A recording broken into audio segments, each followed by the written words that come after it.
you gather yourself and then realise, well, this is a dead body. It's obviously been badly mutilated. This person has been murdered, butchered, and we've got a job on our hands.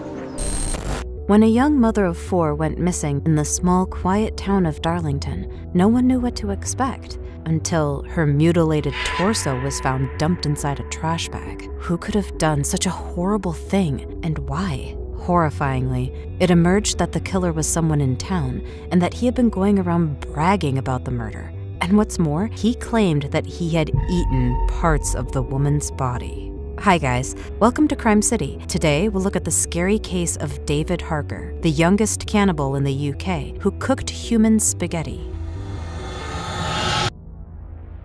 Julie Patterson was described as lovely, bubbly, and always happy. Despite having gone through more than her fair share of tragedies in life, Julie was always cheerful and wanted to be a great mom to her 4 children. However, having lost her mom at the age of 3, Julie struggled with depression throughout her life. She tried numbing her pain with alcohol and self-medication. That didn't help. By the age of 31, she had been declared an unfit mother and lost her children to social services. This led her to sink more into depression, and she became completely dependent on alcohol and Valium. During this time, Julie was in a loving relationship with her partner, Alan Taylor, but she would often disappear and go on drinking benders and then come back days later.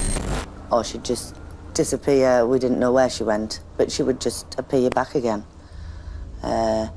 Dirty, hair not combed, and she'd just have a bath and a meal and a good sleep, and then she was back to normal the next day.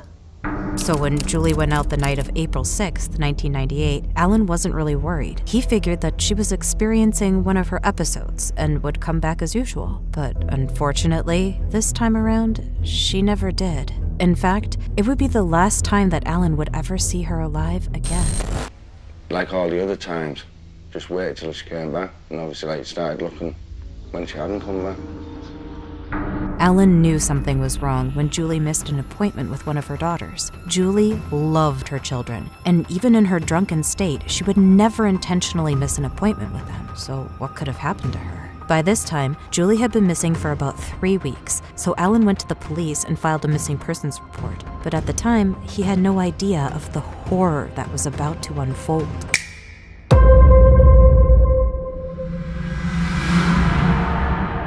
A search was immediately launched for Julie, with the police posting her picture in the local newspapers, asking anyone with information about her whereabouts to come forward. But as this was going on, a local police officer named David Davis made a grim discovery while searching a secluded area in Darlington with his police dog Tyler. The officer said that his dog had started barking wildly after smelling something suspicious in a nearby garden. The officer went to check what his dog was barking at, and to his horror, he discovered that it was a decomposing woman's torso hidden inside a bin bag. You could clearly see on the top of the sack the shoulder blades of a human being. Just put everybody into very deep shock. And that shock lasted for a few seconds before you gather yourself and then realise, well, this is a dead body. It's obviously been badly mutilated. This person has been murdered, butchered, and we've got a job on our hands. Tragically, the torso was later identified as Julie's. What could have happened to her, and where was the rest of her body? The discovery of Julie's mutilated body shook the entire town of Darlington. There was a massive amount of public interest and just shock. Who could have done this in this town? And how could this happen? This isn't, Merseyside, this isn't Tyneside, it's not inner city. And what's going on? Who have we got living in here? Was he local? Could he have possibly been local? Around this time, police started receiving alarming calls from several teens reporting that their friend David Harker had been going around telling people that he had killed and mutilated a woman named Julie. And he boasted about how he'd chopped up Julie, dumped the body in Paulham Lane, and the limbs and the head went out with the rubbish. obviously he was drunk, so I just passed it off, didn't believe him. At first, everyone thought he was joking and didn't take him seriously. But now that there was a body, people started thinking that maybe it wasn't a joke after all. David was a 23-year-old aspiring musician who had moved to Darlington in 2005 after constantly getting in trouble with the police. But despite his troubled past, David had a way of creating a good impression on everyone he met. When David was living at mine, he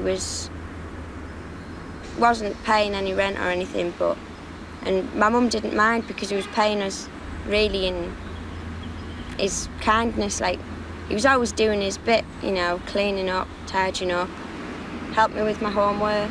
He was always trying to help me because he said he didn't want me to turn out like him. But as it turned out, David's charming behavior was just a charade to hide what he truly was, a cold-blooded monster. According to his friends, David was obsessed with violence and serial killers and constantly talked about how he wanted to kill people and cut them up. He even had 2 creepy tattoos on his head written subhuman and disorder.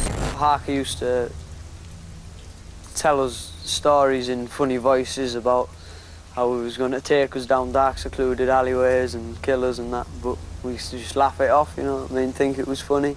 Harker always used to call himself Devil Man. So he'd stand up on the bench and scream, "I'm going to rot in hell, so's everyone else, because I am Devil Man." The police didn't know what to expect when they went to David's apartment, but the moment they opened the door, they were completely horrified by what they saw. One detective later described it as similar to a scene from The Silence of the Lambs. A trail of red liquid went from the hallway into the kitchen and into David's bedroom, and there at the corner was a huge stain that detectives suspected to be blood. There was heavy blood staining in the corner of the bedroom. Scientists later told us that that was consistent with a part of Julie's body having been in that corner and blood having soaked through the carpet into the floorboards below. Police also found Julie's clothes and belongings in the apartment, along with bin bags and a knife with the word "becoming" written on it. There were also some pretty disturbing writings on the wall, one of which read, "Born again with snake's eyes, ... becoming God size." David was arrested and charged with Julie's murder, and this was when the chilling details of what happened to Julie would emerge. Apparently, Julie and David met in a local park and immediately hit it off. After sharing a few drinks, David invited Julie back to his apartment and she innocently agreed, not knowing of the horror that was waiting for her. When they got to the apartment, David told the police that the two slept together, but then he got bored and Julie to death. And like that's not bad enough, this depraved psycho said that he had slept with the body and then removed pieces of flesh from her thigh, which he cooked and ate with spaghetti and cheese. And he didn't stop there. After that, he dragged her down to the basement and kept her there for several weeks while he removed her arms, legs, and head before dumping her torso in what he thought was an abandoned garden.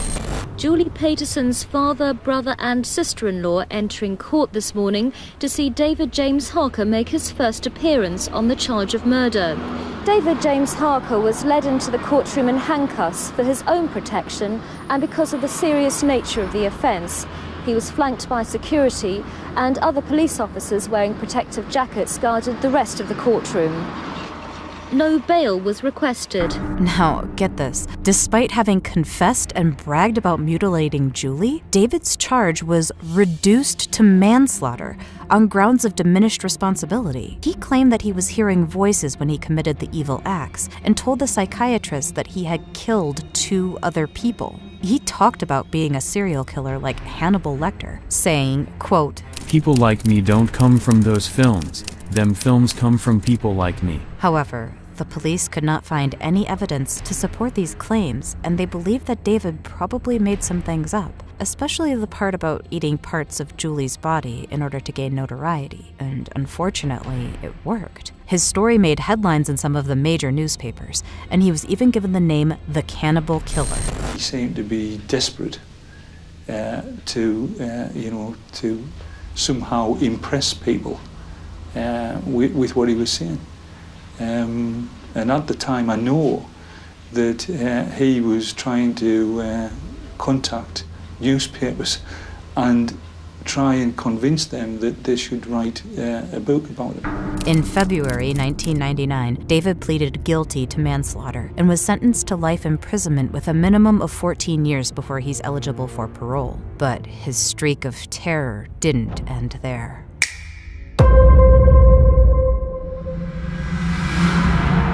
You'll think that after all the pain that he had caused Julie's family, this monster would at least have the decency to tell what he had done with the rest of her remains, but he didn't. The police searched everywhere for the body parts, including the woods, parks, and sewers, but didn't find anything. The pleas from Julie's devastated family fell on deaf ears. Without fair, we don't feel very well, like, still. It's terrible. On account where he's not saying what he's done with the rest of my daughter's remains, for a start. That's the main thing we want, isn't it, Michael? Remains to be found. Julie's ex-partner, Freddie Newman, who was also the father of 2 of her children, tried writing him in prison, begging that he shares the location of Julie's other body parts so they could give her a decent burial. The response he got is truly heartbreaking. It's always good to know that people are thinking of me, especially those who suffer because of my actions. You are correct when you speak of decency. I have none. I have no inhibition, remorse, or regret, and therefore care not one bit if your wife has a full body burial or not. I hope you are happy in the knowledge that you don't suffer alone in your loss. Your wife was not the first or the last person I killed. Tragically, David actually got what he wanted, to torment Julie's loved ones until they could not take it anymore. Freddie, the father of Julie's 2 children, ended up taking his life in 2006. But sadly, the tragedy didn't stop there. That same year, Julie's boyfriend, Alan Taylor, who was also tormented by the fact that Julie's body was still out there, came up with a crazy plan hoping that it would help him find her remains. The nightmares I have is actually, in a way, I'm like a murderer myself, because I have to think how he's maybe done it. You can imagine the emotional nightmares I do have. Honestly, I wouldn't wish them upon anybody. One morning, Alan actually murdered his friend, thinking that it would get him in the same prison as David, so that he could carry out his revenge and find out where he had hidden Julie's body. Unfortunately for him, things didn't go quite as planned, and he found himself in a completely different prison after being convicted of murder. And then, 3 months into his sentence, he was found hanging in his cell, having taken his own life. He reportedly left a heartbreaking note saying that he would now be at peace with Julie. Julie's gruesome death has continued to haunt her family to this day, and what makes it worse is that her killer has never shown remorse for his action, despite having destroyed the lives of so many people. Scarily, David could actually be released in 2023 if the parole board decides that he's no longer a threat to the public. However, Julie's brother Michael is having none of this and has said that the sadistic killer should remain in prison until he reveals where he dumped his sister's other body parts. I can't move on with my life until I know. He is sick. I want him to tell me what he did with Julie's body so I can move on with my life. He shouldn't be released until that happened. This is truly a terrible and heartbreaking case. What this monster did to Julie and her family is unforgivable, and I really hope that he's miserable in prison and that his actions haunt him for the rest of his life. Let me know your thoughts down in the comment section, and if you liked this video, be sure to give it a thumbs up and subscribe to Crime City. Thanks for watching.